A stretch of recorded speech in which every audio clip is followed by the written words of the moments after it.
But aloha, everybody. Thank you so much for joining this morning, taking time out of your busy schedules to explore Sangha and to co-create and to nurture our own understanding of Sangha and our own lives.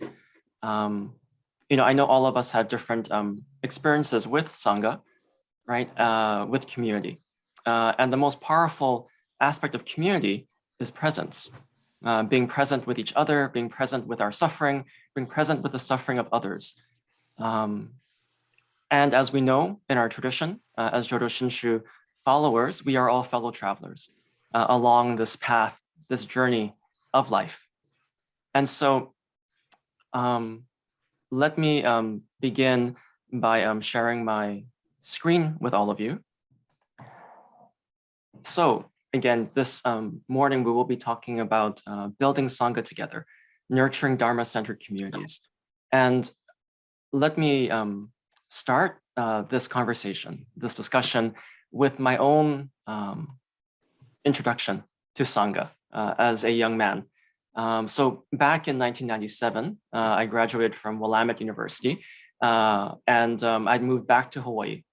And I moved to Honolulu, and I was living across the street from the Mo'ili'ili Hongwanji. I was living with some friends as young professionals do, starting out in the world, and we were sharing an apartment. And I felt the need to deepen my understanding of the Dharma, of the teachings, right? And as a seeker, because I didn't grow up Jodo Shinshu. I think many of you know that. And so my first introduction to a Hongwanji or a Shin Buddhist Sangha was the Mo'ili'ili Hongwanji. And as a young 20-something, I did walk across the street since I was just a few blocks away and went to a Sunday service. And the first people I met at the service was Rose Nakamura here, the late Rose Nakamura, and Cindy Osajima in the background. And they welcomed me to the Sangha as a new visitor, right? So right off the bat, right? Having a welcoming presence to a newcomer. And what also was quite meaningful for me was immediately I was asked, oh, do you want to volunteer for this Project Dana, which we sponsor? And I was like, what is that? And as they began explaining what Project Dana is and what the volunteers do, I was kind of amazed, right? That there was this organization, or that this temple, that this Sangha was doing service, was living Dharma, was living the teachings in a very real, tangible and practical way, right? In caring for others in our community. And so, my journey to becoming a minister began there. Began at Mo'ili'ili, began with Project Dana as a community, right? As I began volunteering, as I began getting involved with community life, with the life of the Sangha, began meeting more people, began making friends along the path. That is what kept me in the Sangha, right? And we all know that if we go to an organization or go to a group, then and we're not welcomed, and we don't feel like there's a purpose, we don't feel like people are living their values, then we know that we're not going to stay, and we're not going to want to invest our time and our energy and our resources, right, into a group, right? So what I found there while I was looking for Dharma, right? I was looking for teaching, looking to deepen my understanding, right? What I found was community. What I found was the Dharma, the living Dharma within community, right? That is the most powerful way that we share Dharma, is through our everyday actions, through our everyday living. And so, as time moved on, as I deepened my involvement in the temple, became part of the board of directors, became leadership, became president eventually, and eventually, right? It was the Sangha which nurtured me to be able to deepen my understanding, right? But also to cultivate my interest in ministry. And so I wouldn't be here today if it wasn't for Sangha, if it wasn't for taking refuge, right, in that most important of the three treasures. And so today, I want to begin by talking about definitions, right? So what we're doing today, right, is defining what Sangha means to us, right? And so Bell Hooks, the late author and Buddhist author, says this: definitions are vital starting points for the imagination. What we cannot imagine cannot come into being. A good definition marks our starting point and lets us know where we want to end up. And so this is our starting point, right? In our journey in Sangha, in our journey to exploring and to defining and to creating Dharma-centered communities. And so Sangha is an intentional, values-based community, a community of care, a community of good spiritual friends, a community of imperfect fellow travelers. And Sangha is faith in action. Right, so these are the 5 points I want us to really think about as we explore this morning and as we go through this morning. So beginning with why we take refuge in the Sangha. We speak of the Dharma, of the Buddha, the Dharma and the Sangha as though they are three different things, but they are really only one. Buddha is manifested in his Dharma and is realized by the Sangha. Therefore, to believe in the Dharma and to cherish Sangha is to have faith in the Buddha.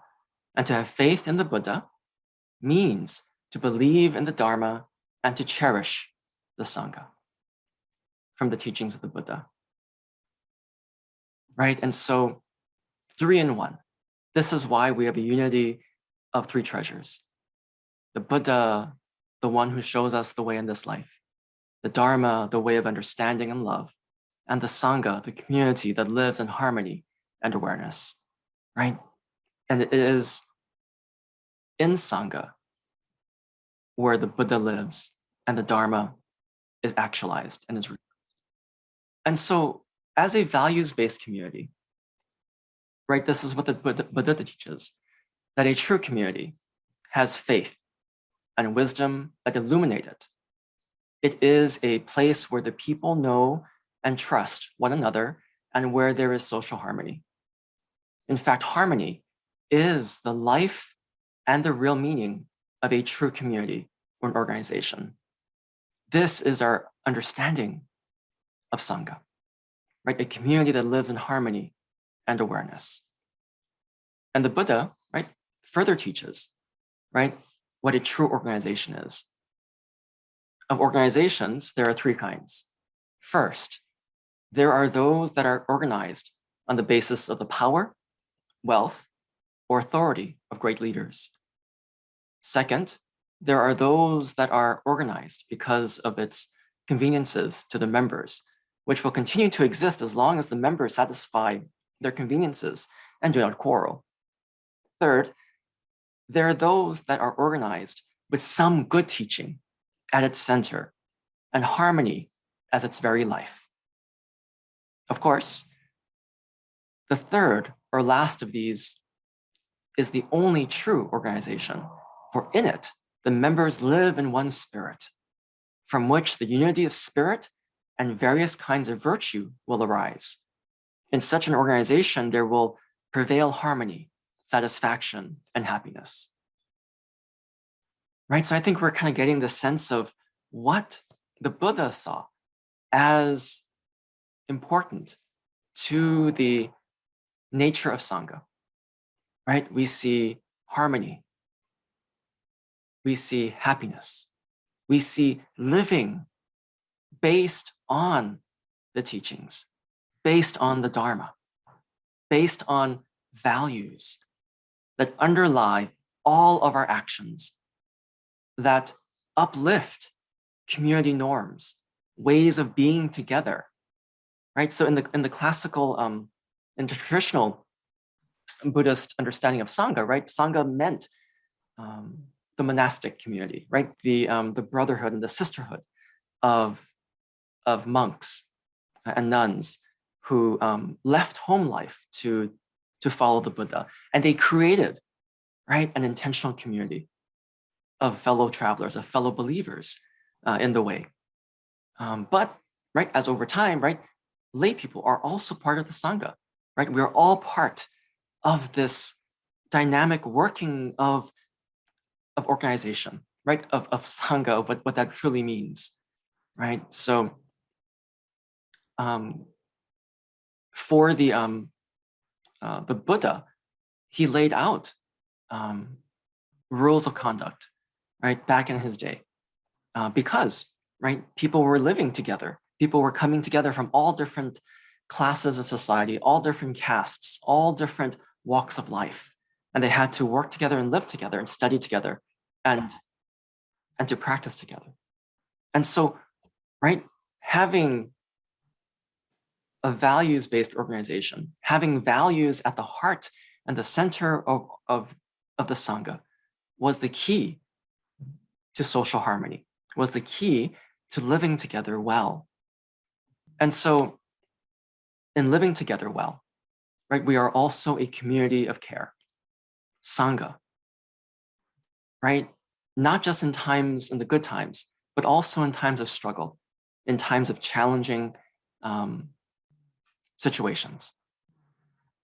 In these pictures, you'll see some of our temple volunteers at the Kona Hongwanji. And early on in the pandemic, we decided to reach out to our temple members, to our Sangha. And we, especially those that were homebound or those that were elderly and really shouldn't be going out into outside world, right? Because it wasn't safe. And we created this food box program where we worked with a local distributor and we purchased some items, maybe some bread and some frozen chicken and some eggs and things like that. And our temple members volunteered by making baked goods, by baking cookies and treats and manju and giving of the bounties of their garden, right? So we had fresh avocados and bananas and other produce that people just donated. And our community came together to care for each other. And we put together these food boxes that were just given away to our members. Or for those who couldn't pick up, you can see here, we have some volunteers who delivered to them. And so along with this food box program, right, what we did was we created a phone ministry team, a Sangha ministry, phone ministry, and where we broke up our membership list into various lists. And we had about 6 different callers who called each member to see how they were doing and to ask them if they'd like to participate and receive a food box. And we did this about 6 times in that first year of the pandemic to be able to connect and to be able to care for community in a very natural and a very compassionate way. And so what we heard was, many people were saying, oh, this is the first time the temple's ever called me, just to check in. And so what we found, right, was that this was such a meaningful thing to do, right? This idea of connection, of being connected, and how important that is, especially in this time of pandemic, this time of isolation. And so what it reminded us of, right, was that temple, that Sangha, right, truly is a community of people who care for one another, especially in times of difficulty. Yeah, I know many people remember back in the day when there would be family funerals, right, at the temples. And, there weren't caterers back then. There weren't restaurants, that would do that type of, for the otoki after. And so, right, it was the community members, it was the temple members who would care for each other and caring for the family, right? They would come together to make the meal. These are the kinds of things that we can be proud of as Sangha, right? That is our tradition, that's our heritage, which we should celebrate and we should remember and we should put into practice, because that is the living teachings. And so, through this experience of the food boxes and just our members caring for each other, I was so awed by the power and the selflessness of Sangha. And I was inspired by the power of compassion in times of difficulty. This was the true working of the living Nembutsu in our lives. And so, Shakyamuni Buddha, right, taught us that as the light of a candle can spread from one another in succession, so the light of the Buddha's compassion will pass from one mind to another endlessly.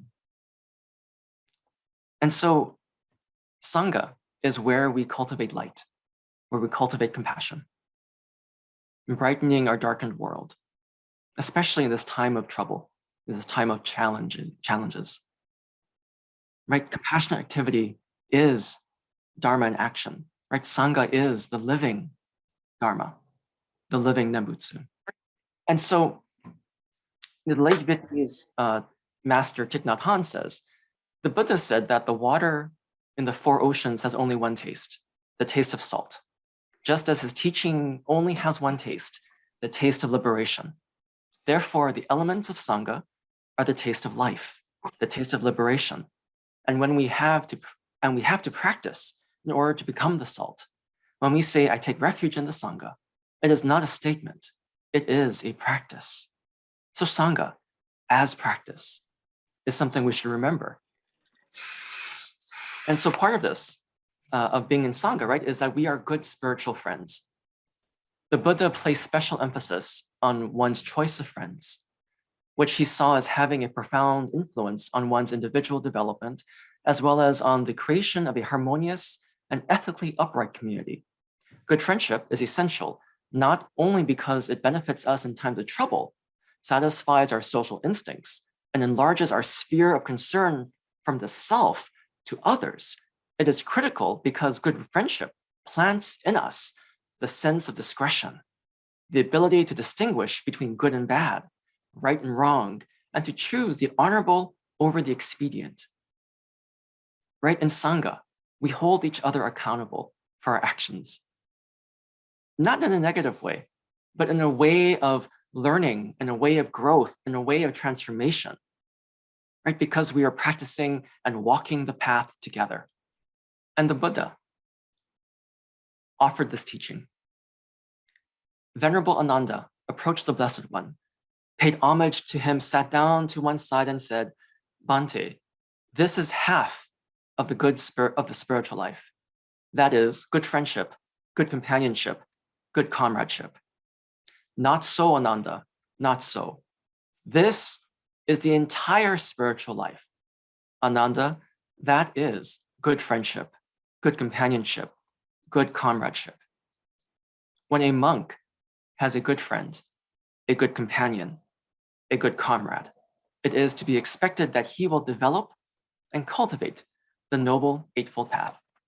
And so we can see here that the Buddha offers this wisdom for understanding our spiritual lives as friends, as people who support and care for each other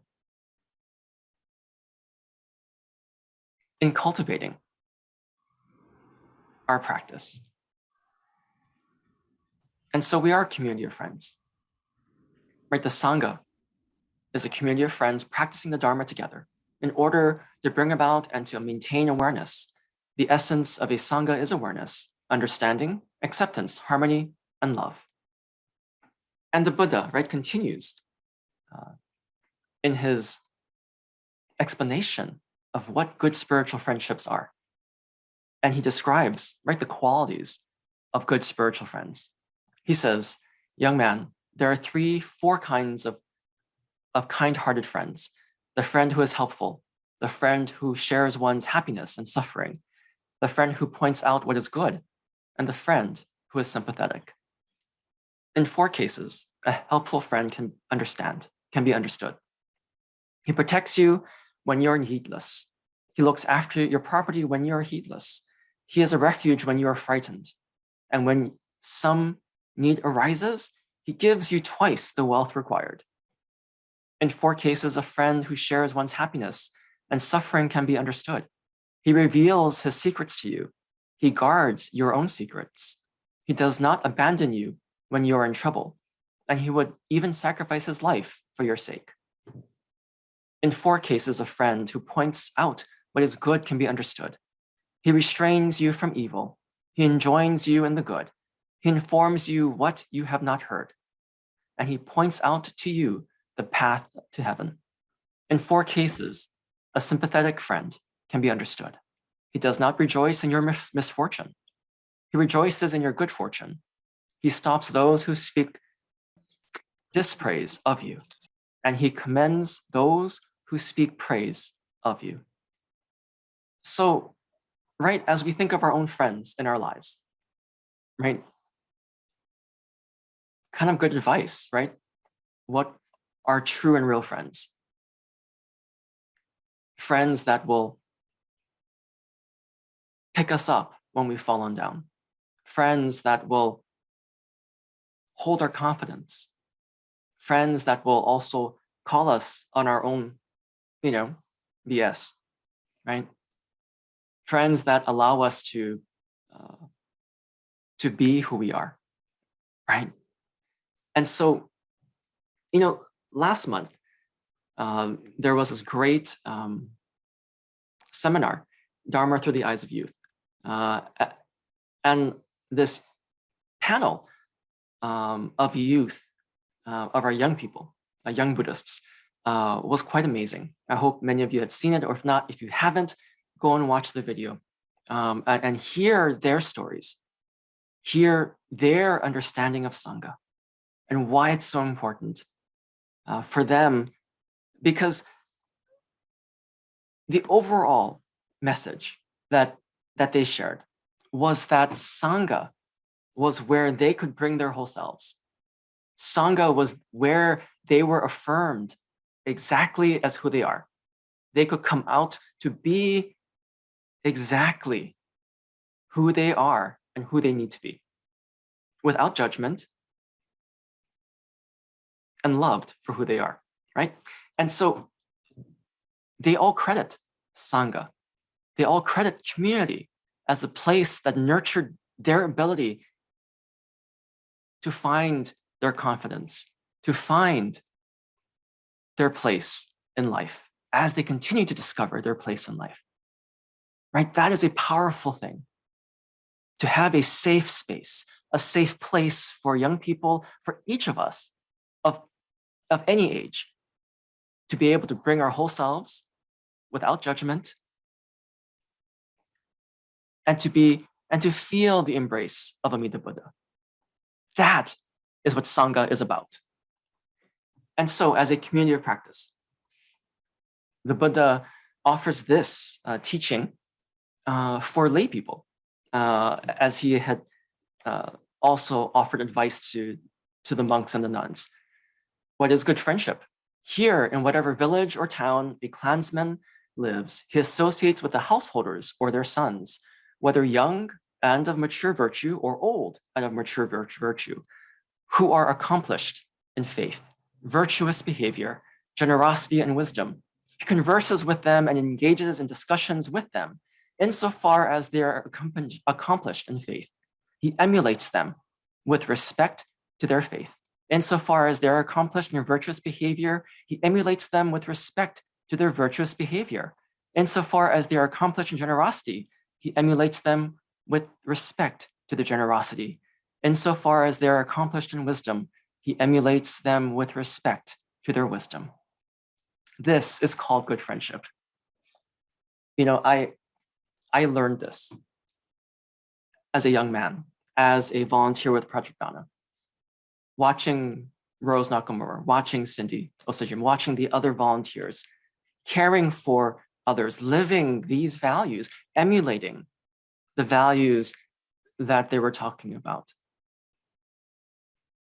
And so community of practice, Sangha, as a place that we practice together, that we struggle together, that we learn together, right? Renyo Shonin, right, sought to instill the realization that all beings, whether resident priests, leaders of practice hall, or followers, are children of the Buddha and fellow believers and practicers.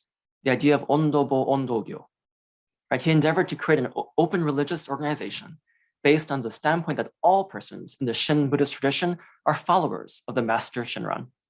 And this was said by Jitsuen Kakehashi sensei.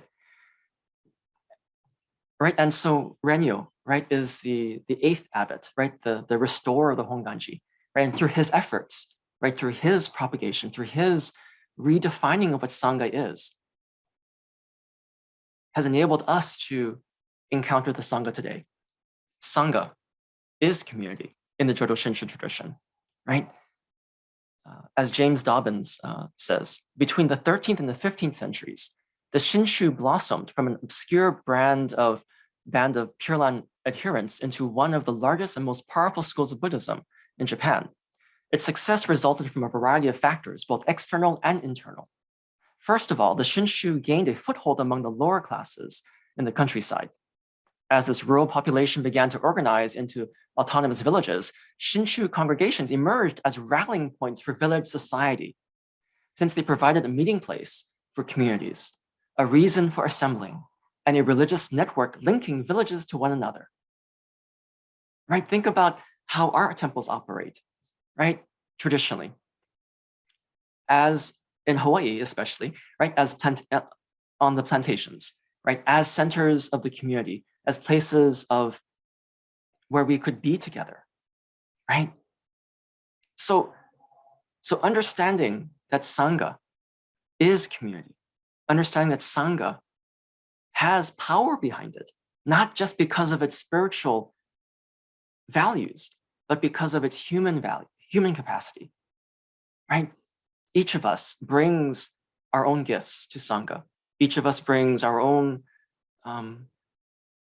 talents to Sangha that enrich each other and enrich the whole.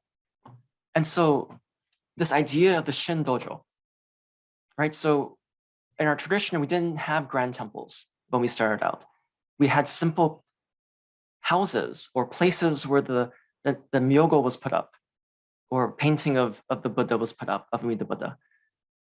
You know, and people gathered together to talk, to share their lives, to learn, and to share the teachings. You know, and so while Shinran, right, didn't leave behind many instructions, right, or rules of conduct, right, for his disciples, you know, the Shinshu groups that came after him formulated their own rules, right, of how to be together, right, based on Shinran's teachings. And these rules were guidelines for the behavior of their members. How do we be together? How do we treat each other? How do we care for one another? Right? Mutual support and aid. And what I found interesting in Dobbin's study is that he says, another important difference between the two institutions, right? So he's talking about traditional temples and the Shinshu dojos, is that the dojo operated collectively, while temples function according to a hierarchical order of priests.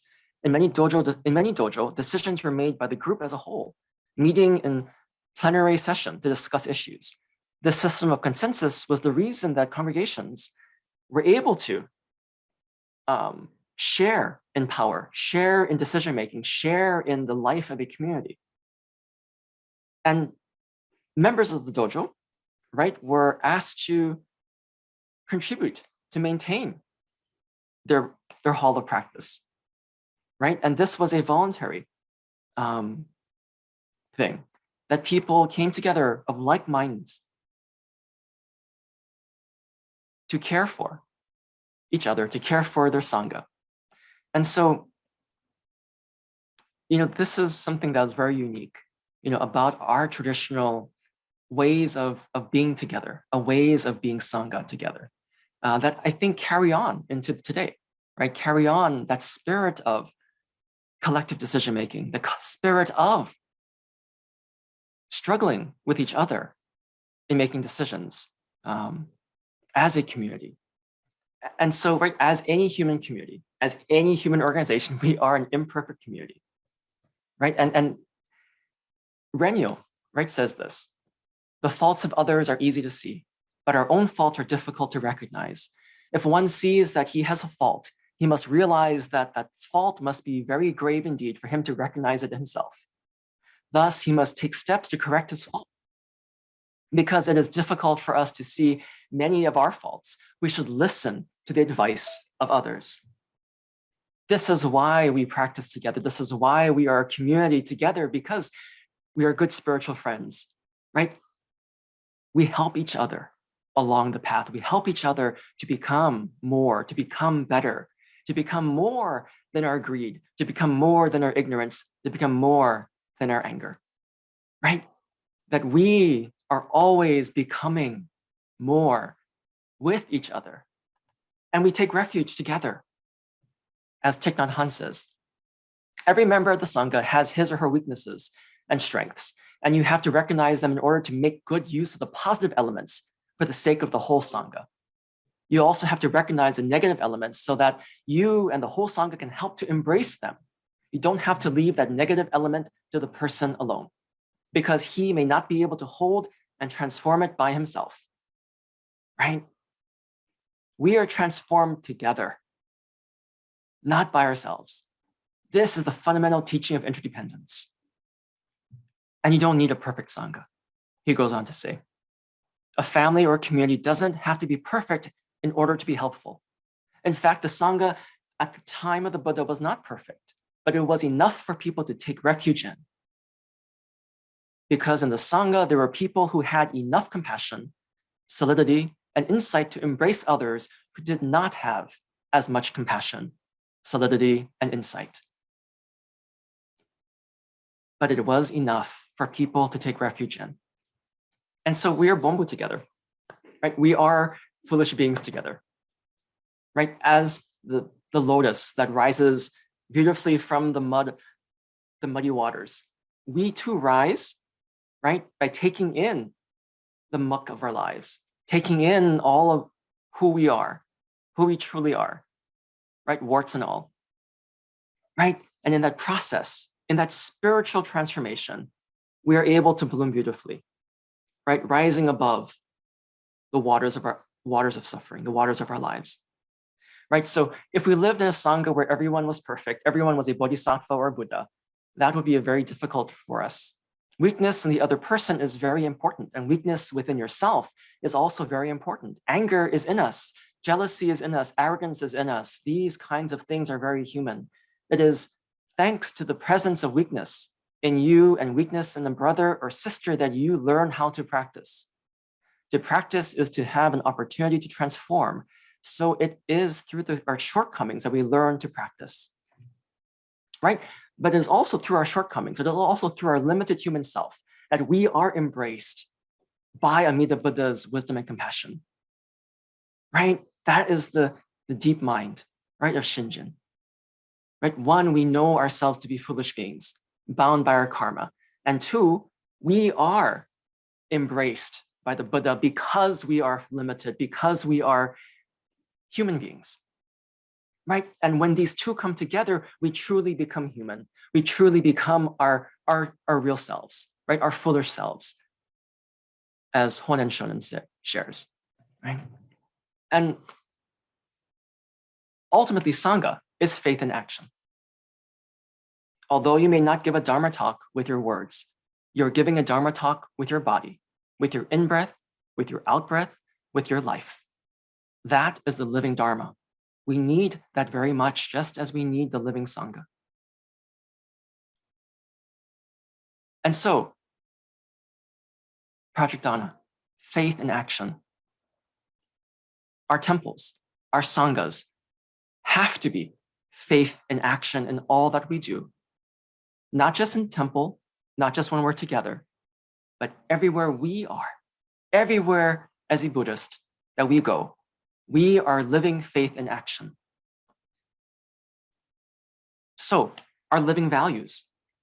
Just recently, right, an example, the Hongwanji Mission of Hawaii, through the Bishop's Office and through the Social Concerns Committee, offered a statement on the invasion of Ukraine, commenting, on this wanton destruction and war, right? And how we should be better, how we can offer a Buddhist perspective, right? And offer our values in this time. And also, right, through the Social Concerns Committee, we also made donations to humanitarian aid organizations who are doing work on the ground in the region, helping people who are affected by the war, right? That is faith in action. That is values in action, right? Honaka'a, Hongwanji, has a successful feeding program, a weekly feeding program for the community at large, for those in need. Again, faith in action, living values. And our Buddhist women's associations across the state, throughout the pandemic, we're sewing masks for nursing homes, for first responders, for just, for everyone in the community who needed one, because there was a need, and they filled that need and they met that need because they were compelled to, right, out of compassion, out of their living values, right? Think of all the ways that our temples, our sanghas contribute to the care and the welfare of each other and the care and the welfare of our community. That is, right, the purpose of Sangha. Not just so that we can practice together alone, isolated within the walls of our temple, but expanding that understanding of Sangha, expanding the idea of community, that we are part of community. We are not separate from it. If we ever think we're separate from it, then we need to go back to the foundation of what Sangha means and to reevaluate, why are we part of this? And so a Sangha is not a place to hide in order to avoid our responsibilities. The Sangha is a place to practice for the transformation and the healing of self and society. When you're strong, you can be there in order to help society. If your society is in trouble, if your family is broken, if your church is no longer capable of providing you with spiritual life, then you work to take refuge in the Sangha so that you can restore your strength, your understanding, your compassion, your confidence. And then in turn, you can use that strength, understanding, and compassion to rebuild your family and society, to renew your church, to restore communication and harmony. This can only be done as a community, not as an individual, but as Sangha.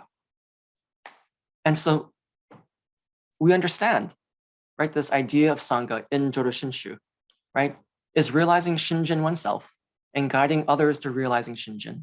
Jishin no Kyoninjin, right?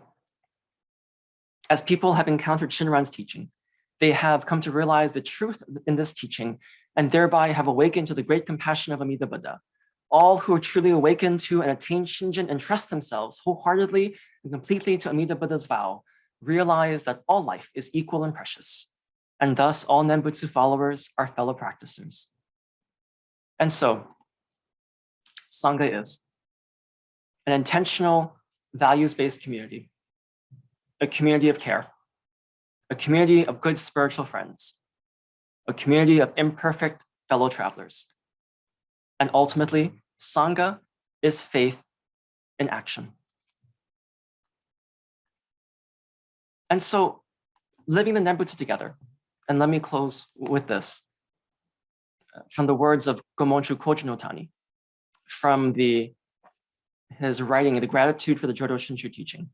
He says, living with the Dharma as my guide softens my rigid heart and mind. Gratitude for the gift of life I have received frees me from becoming lost in greed and anger, and allows me to share a warm smile and speak gentle words. Sharing in the joy and sadness of others, I shall strive to live each day to its fullest. And so, as we move on to the next part of our morning together, these are the questions we'll be thinking about and in our small groups. What does Sangha mean to you? How do you personally take refuge in Sangha? What are the values of a Dharma-centered community? Describe the qualities of an unhealthy Sangha. In what ways can we nurture a healthy Sangha? What gifts do you bring to the practice of Sangha? What aspects of Sangha have you noticed to be harmful? How can we make Sangha a refuge for people? Can you share how Sangha has been healing for you? So, some things to reflect on. We won't get to answer all these questions in our groups, but think about them as you move on, right? As we build Sangha together, keep these in mind. And so thank you. Mahalo for this time together. Mahalo for this discussion. I'm looking forward to this next part, especially. So again, thank you. Mahalo. Okay, thank you, Reverend Blayne, for your message this morning. We have about 10 minutes for some question and answers. So if you have any questions, feel free to either share it in the chat box or feel free to raise up your hand or catch my attention so that you can ask your question. Well, I guess you did such a good job that there's no questions. I guess maybe I'll ask the question then for people. What have you experienced? What have you experienced within Sangha, right? That gives you life, right? That nurtures you, right? Anybody want to share that, right? Because we understand the teachings as life-giving, right? But the Sangha is also life-giving, right? I think Terry, you had her hand up. I think I'm like many people. I was raised in the temple and then I went to college and only went back for obon and special services. And then I got busy. And then when my children were in the 3rd grade, I wanted them to have the background my parents had given to me. So I went back to the temple. I thought I was going back to the temple for them. But actually, I'm the one that benefited. I didn't realize it at that time, but I missed the Sangha, I missed the message, and it's been such a blessing to my life since then. But I thought I was going back to the temple for my kids, but I needed it. So it's been a real positive part of my life. So I just want to share that small thing. Thank you. Reverend Blayne, there is a question in the chat. Oh, okay. From Gay Tanaka. She asks, do you think a temple has to do service projects to build that feeling of Sangha? Oh, a good question. I think doing service should be a natural expression of being Sangha, right? Well, you know, realistically speaking, we should program things in that we should, you know, as a commitment to being part of a community, as sharing values together, right? But that idea of that outpouring of compassion, that outpouring of dana to others, right, should come naturally because we are part of Sangha together, right? But I think it is important for us to do collective things together, right? Because as we work together, right, as we struggle together, as we do service together, we learn together, right? Right, we all know, right, by working at during Obon, working at the temple fundraisers, working together, you know, in there too is Dharma, in there too is Sangha building, right? It is how we make teriyaki chicken together, right? Or make chicken heka together, right? And so in the Jodo Shinshu community, right, all aspects of our lives, all aspects of how we are Sangha together is an opportunity to share teaching, right? To share the Dharma, right? So in every aspect of our lives. So yeah, great question, Gay. But yeah, I think we do have to do service together. We do have to be together and to, you know, to share together. So. Okay. First, this comment here. Okay, so this is from Tamara Manley. Mahalo. This is so informational. As a newcomer to Jodoshin, this is what drew me to Amida Buddha. The beautiful warmth, kindness, and welcoming people. I could not see myself anywhere else except with this amazing new family I have. Okay, and so then the question after that is, what is the role of understanding the Dharma in an intentional community? Can we be a Buddhist community without learning the Dharma? And without the Dharma, is Honpa Hongwanji Mission of Hawaii a social club? Intentional community? Yeah, so right, as I shared, I think, you know, the Buddha, right, offers an understanding of what a true organization is. Right? A true organization is based on the Dharma, is based on the teachings. And so as a religious organization, as a spiritual community, right, if there is no spiritual foundation, what are we? Right? Think about that. You know, why are we here? Are we here to learn and to share the Dharma together? Or are we just here for some other reason? Right? But we could easily do and be together, doing other things in other organizations, not as a Sangha, right? But as Sangha, right, our primary purpose is to live and to learn and to share the teachings together, right? That is the purpose of Sangha. So. Okay, Gay has a follow-up question, but sometimes that learning requires reflection. We may make chicken together, but do we learn from it if we don't take the time to reflect on the experience? If we don't take the time to reflect, we take the experience for granted. Sure, right? We always need, right? This path is a path of self-reflection, right? That's what the Buddha taught. That's what Shinran taught, right? That we always have to have critical self-reflection. That is our path, right? So we don't just do things wantonly or unaware or blindly, that we do things with a certain intentionality. We do things with a certain awareness, with a certain purpose, right? And with that, right? Action, reflection, and then action again, right? We're always continually evaluating ourselves, right? Oh, maybe I shouldn't have said that to that person. You know, while we were chopping carrots together. You know, maybe I shouldn't have, you know, done something in a way that may have been not as wholesome or as skillful as it should have been, perhaps. Right? And then we kind of, or we get called out on it, right? Like, hey, you know, that really wasn't very kind. You know, and continual self-reflection, continual opportunities for learning and growth, right? Right, but unless Gay, I think maybe you're trying to point that maybe we shouldn't have like, well, maybe, right, our debrief meetings, right? Well, after the fundraiser, or our, you know, the evaluation meetings, are times of self-reflection, right? Are times of like, hey, you know, what went well? What was challenging? What can we improve, right? Not about, you know, blaming other people, or not about like, you know, being critical or negative, but like about how do we all improve? How do we all better, be together, right? So, yeah. Okay, we'll take these last two questions. This is from Rod Moriyama. If the road together is about learning from each other, wouldn't any activity that promotes the learning from each other's experience be meaningful?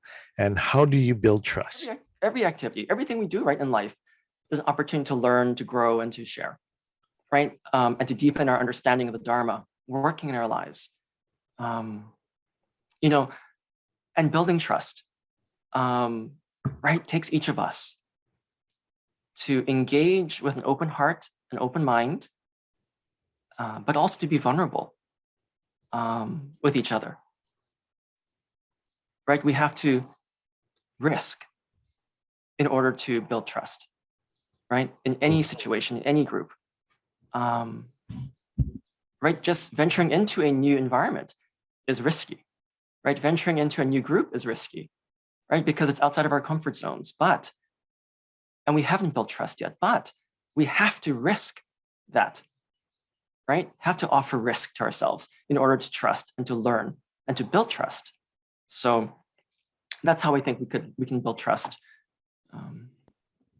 Okay, and final question from the super all-knowing Sensei Pete Shimazaki doctor.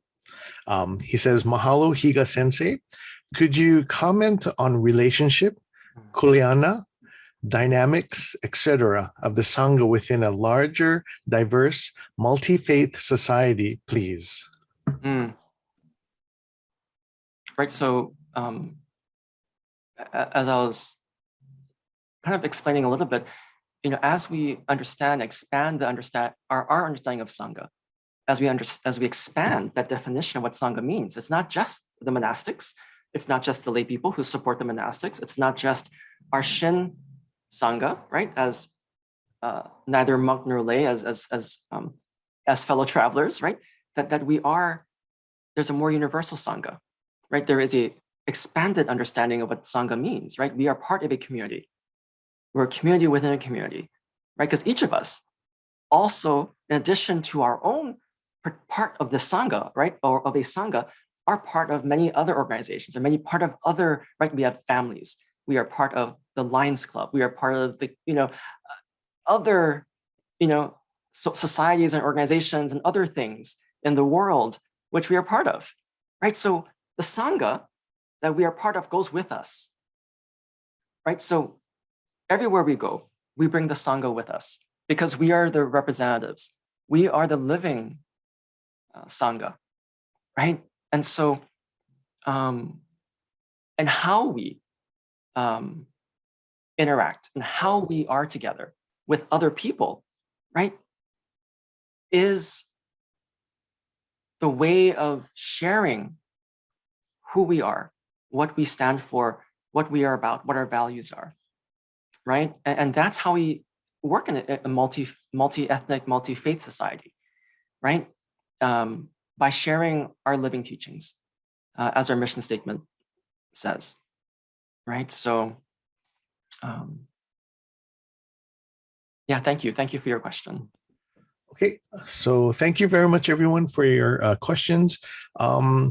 We are going to take a short 5-minute break right now. So come back at, I'm so bad at math, 10:10. And we'll be going into our breakout groups. Feel free to go to the restroom, stretch, do whatever you have to.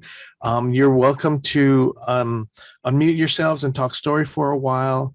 And so we'll see you back at 10:10. Okay, thank you very much. Yeah, so we'll have about half an hour for the breakout groups. So just for you guys, and just so the recorders can have some time to get their notes together, okay? As soon as I can. This is the one that I'm going to play for you guys. It's Nurses Appreciation Week coming up pretty soon. And so this is what I will be playing for them because it's Blessing of the Hands Day. Okay.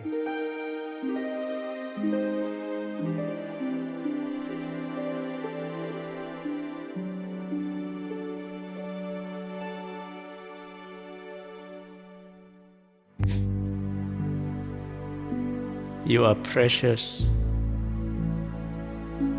with a preciousness that cannot be computed. Nothing, absolutely nothing can separate you from the source of all life.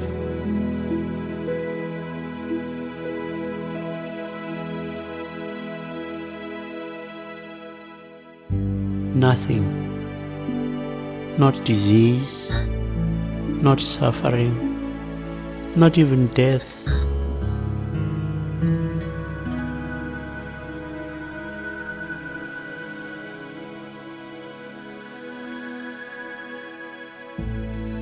Remember what brought you here in the first place. You were born to uplift and help others in their time of need. What you do and think and feel matters more than you'll ever know.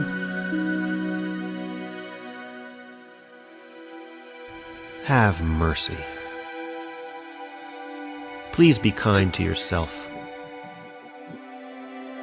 We are, after all, just human. That's good enough.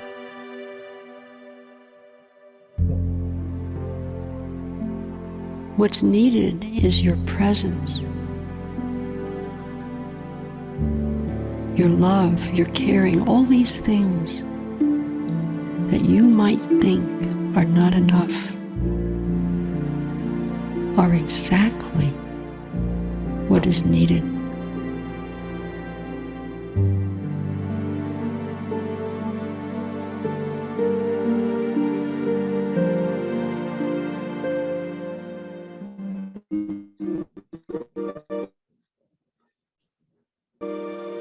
Do all the good that you can, in all the ways that you can, to all the people that you can, for as long as ever you can.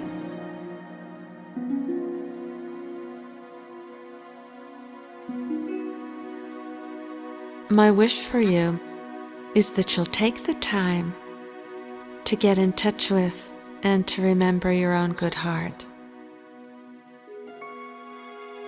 Go forth, sustained by the knowledge that you are precious, you are embraced, able to go forth with a courage that is not your own,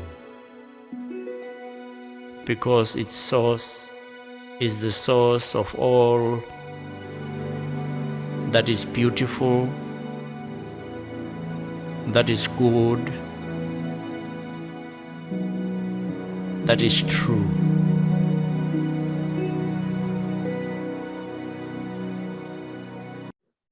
Okay, like I said, I use this as when I'm in the hospital. This week is going to be Nurses Week, so we have this thing called the blessing of the hands, and it's the message.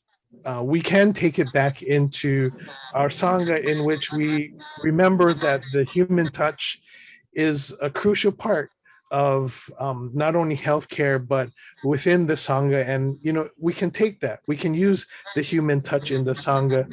We do this blessing of the hands to acknowledge the importance of, the spiritual aspect found in physical care. And so, the message really can correlate with what you guys can do in the Sangha. So with that in mind, why don't we go ahead and share? We'll call on, does anybody want to share? Okay, so group number one. As it turned out, there were only 6 of us in our session. So what do you call it? I just became everything: the facilitator, the recorder, and I'm also doing the reporting.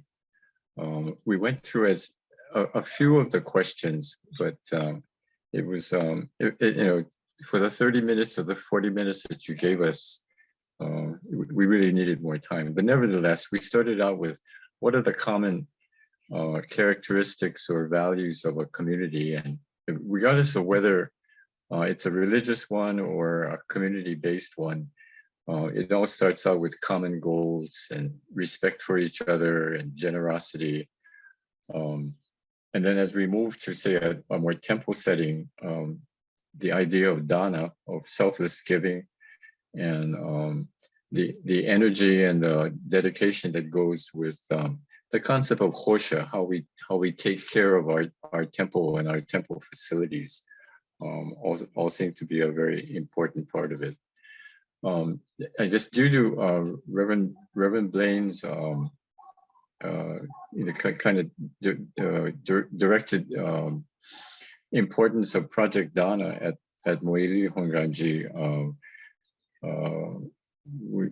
We have one of our group members is from the Orange County Buddhist Church, for which they have a something similar there called Project Kokoro, that does the similar sorts of things in terms of taking care of Sangha members.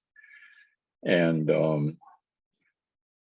then we went through a number of things, and I was most interested in saying, you know, what are the aspects of perhaps a healthy Sangha and an unhealthy or a certain kinds of situations in which a Sangha may be harmful. And there's been general agreement that when there may be political power struggles between perhaps age differences, the old guard and traditionalists and younger people who would like to try some new things. The other aspect was, as temples grow and become much larger, there's an emphasis on the small groups, all the little splinter groups that develop within a Sangha create what do you call organization cliques or even social cliques that may tend to split the energy of the Sangha. That seems to be the basis of most of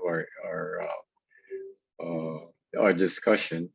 We did have one interesting aspect, was that there was a non-member, a non-Hongwanji member who was concerned about the fact that when he went to one of our temples, he found that there was very little age or ethnic diversity. That you know, we're all kind of, I think, basically middle-aged or old, and we're all Japanese. And he didn't find that to be an attractive part of our sanghas. And that he also perhaps wondered why we didn't do more meditative practices, because that may be kind of a new interest in a lot of young people in terms of coming to a spiritual organization. So I think that's it for now. Thank you. Great, thank you very much. Group 2. Good morning. I'm Carolyn, and I was head of Group 2. And the first question we covered was, what does Sangha mean to you? And they mentioned to have support, actually Sangha in different communities, which Reverend Blayne brought out. And many times we think of Sangha only as temple Sangha. Yeah. And the different Sanghas bring different perceptions and also time for self-reflection. Yeah. And also these groups are kind of value-based, because you're meeting together with people who have similar values as you do. And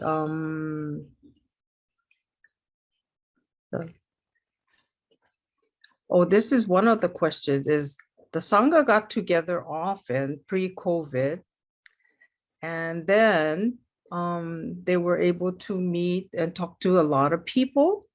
And now that the temples have reopened, they are not getting the members back.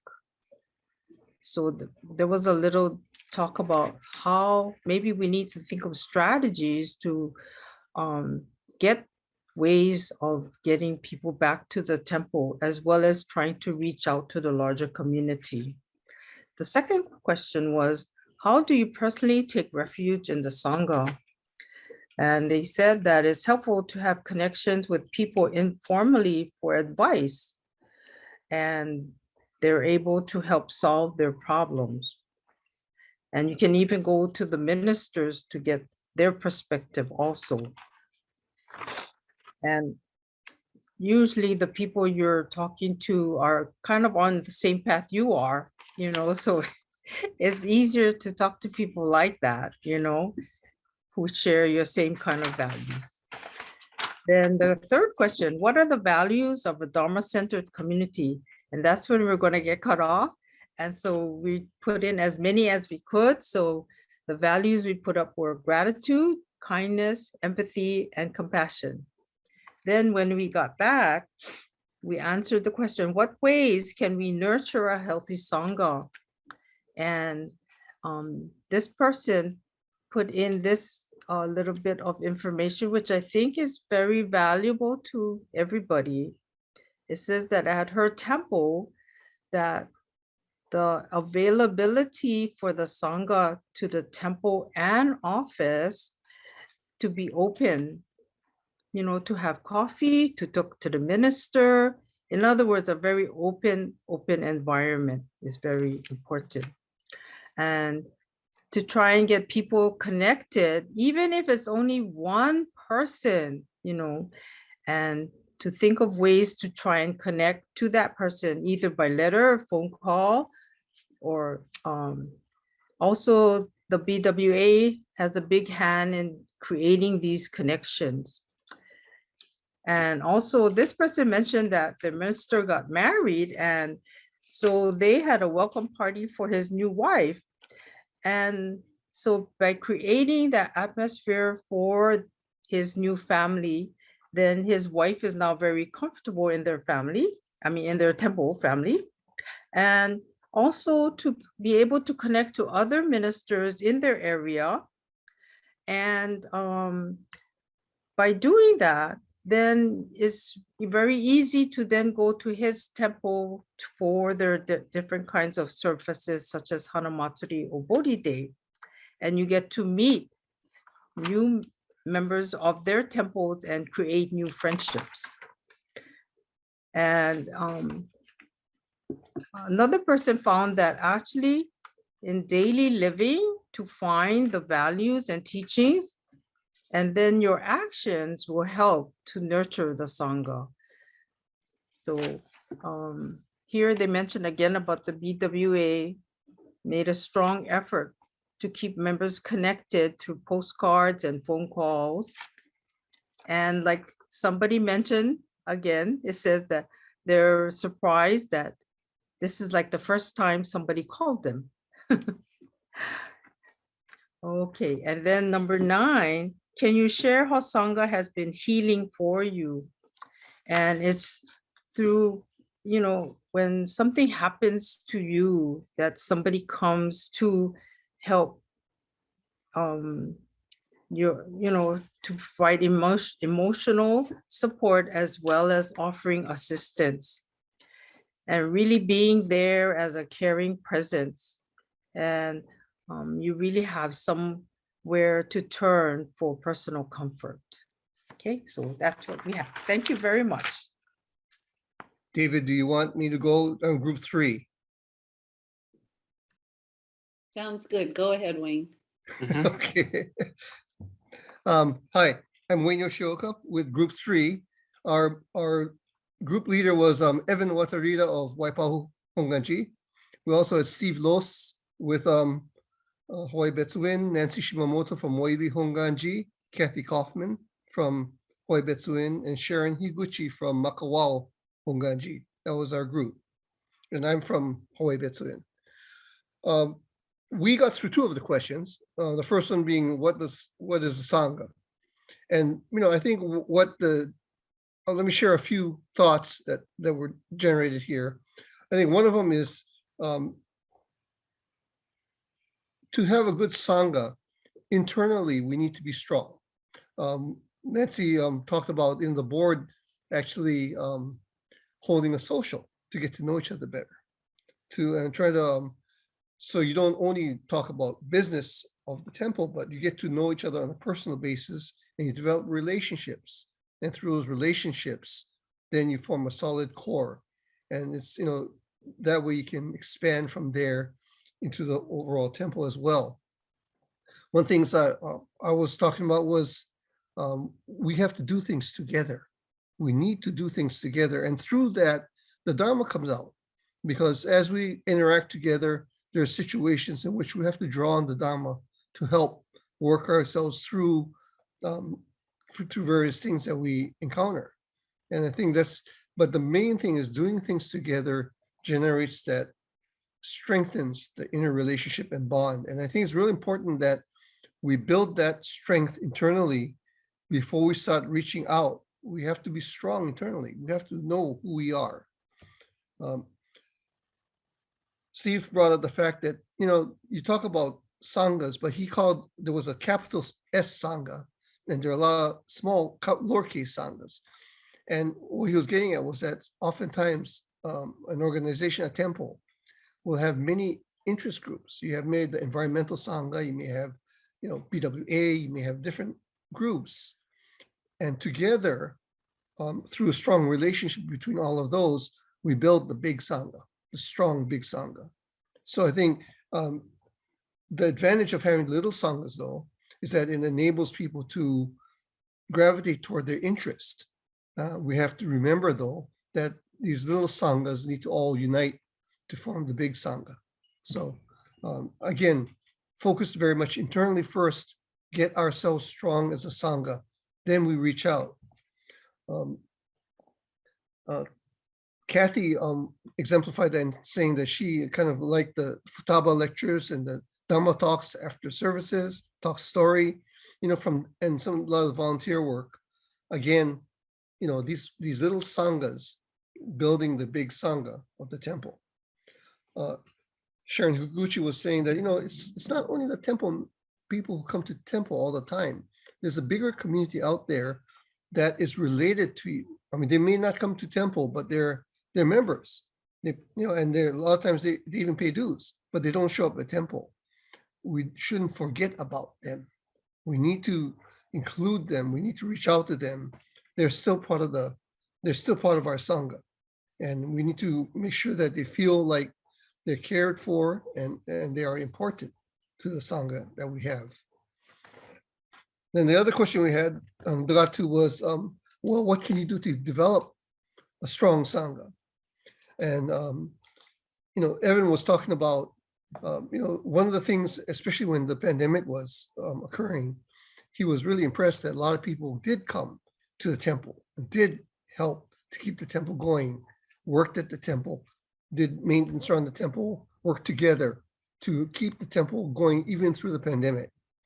And I think that's again, we have to do things together, right? We need to be together. A Sangha is not just a shell that exists. We need to, those inner relationships, those interactions that count in building the strong Sangha.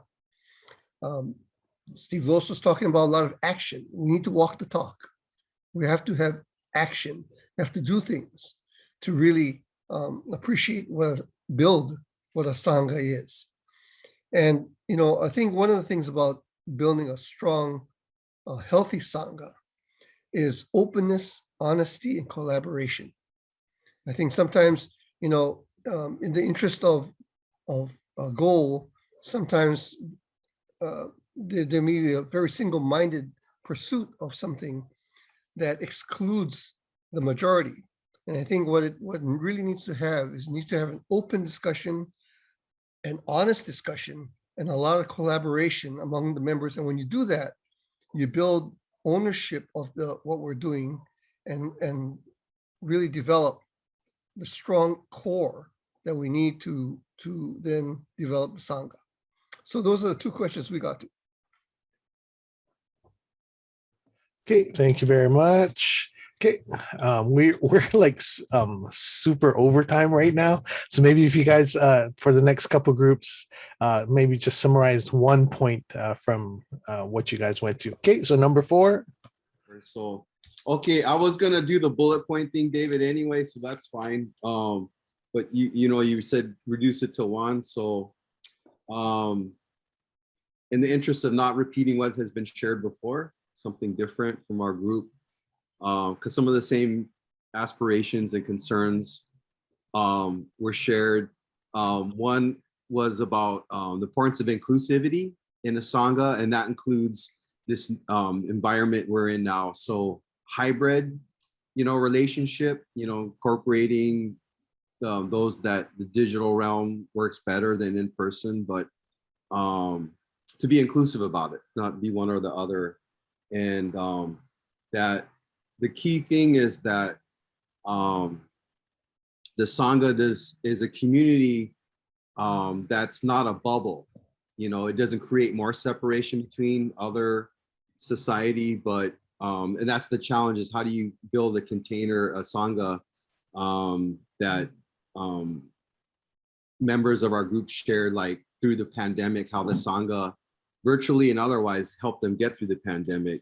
And the challenge is, how do these safe spaces not become borders or anything, but bridges to other folks. And I will honor your request to just keep it to maybe 1 point, bullet point, and yield to the next brother. Thanks. That's why you're my hero. Okay, number 5.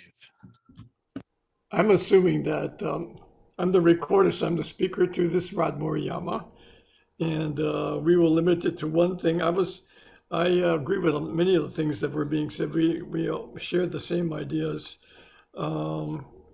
I think one of the questions that came up that was very honestly presented was, anything in our Sangha that was harmful. And the idea that the refreshments were very important, but what was harmful was criticism about the refreshments. That was not so good. And then there are certain people who within the Sangha that always like to toot their own horn. And so that was not so good about trying to keep the Sangha together. And as a remedy for that, we're talking about trying to develop better tolerance, or have the minister go and include it in one of his talks. And that's one question. Thank you. Okay, thank you very much. Number 6. Hello, everyone. I'm Dexter Marr, speaking for group number 6. The one thing that we covered was, what is Sangha mean to you? And our group was small. It was only 4 people, but interestingly enough, 3 out of the 4 were converts. We had Igor from Palo Alto and Tamara from Wailuku, Terry Arakake from Jikoen, who was our facilitator, and myself. From a convert, viewpoint, one of the points was that, the initial attraction, to Palo Alto Temple was, the Sangha through the bone dance, and the connection and the relationships that were formed with the people there. And then the Dharma came after that. And Igor is, on a minister assistant track and all that sort of stuff. So, and then Tamara, was involved in various Zen practices for a while, but then got introduced to Hongwanji and found a home, that fit her family, lifestyle much better. And that she considered that the Sangha was not just the people at the temple, but even the people around the temple, the neighbors. And I think that led to, this notion that, members, our membership idea is probably narrower than our Sangha, type of idea. We need to, broaden our thinking in terms of Sangha and community, especially in terms of how we look at, our membership and how we deal with that. And then, for, trying to build in intention, into our activities, we suggest that a little bit of ritual, be added. Whenever we do an activity, whether it's, cleaning the temple or, having a committee meeting, having a real thoughtful, intentional aspiration. Try to make it a Nembutsu moment to start to, create that idea of a sacred space, for working together. So that was our Group 6 report. Okay, awesome. Number 7. Thank you. My name is Alan Kubota, Hawaii Betsuin. I'm going to break ranks for Reverend David because I apologize, because I think the second question we discussed was brought up. Rick Stanbul brought up a very important, pertinent point. Anyway, our first question was, what is a Sangha? And I'm just going to rattle off some of the common words that were heard throughout our thoughts. We're fellow travelers, collective, a community, which includes non-members occasionally, made up of many sanghas, a synergy. You know what synergy is, right? The whole is greater than the sum of its parts. And for you math majors out there, I say 1 + 1 = 3. So this collective is, we all have similar values, similar focus, and a similar direction. Our second question was actually 2 questions, 4 and 5. What are healthy and unhealthy sanghas? And again, common words were honesty, awareness, and communication. But Rick brought up a good point saying, there's no unhealthy sangha. They're all healthy, just different. We all have different thoughts. Thank you. Okay, thank you very much. And number 8. Oh my, okay, to round it up, we combine 4 and 5 qualities of unhealthy as well as what is a nurturing Sangha. And important was whether there are new people coming in to the temple for the first time or returning members who have been away for a while. The key is to be very welcoming, be inviting for that person, be interested in that person, and not to just say hello and let them be on their own as they enter the temple. The support is so important to offer, be very inclusive, not exclusive.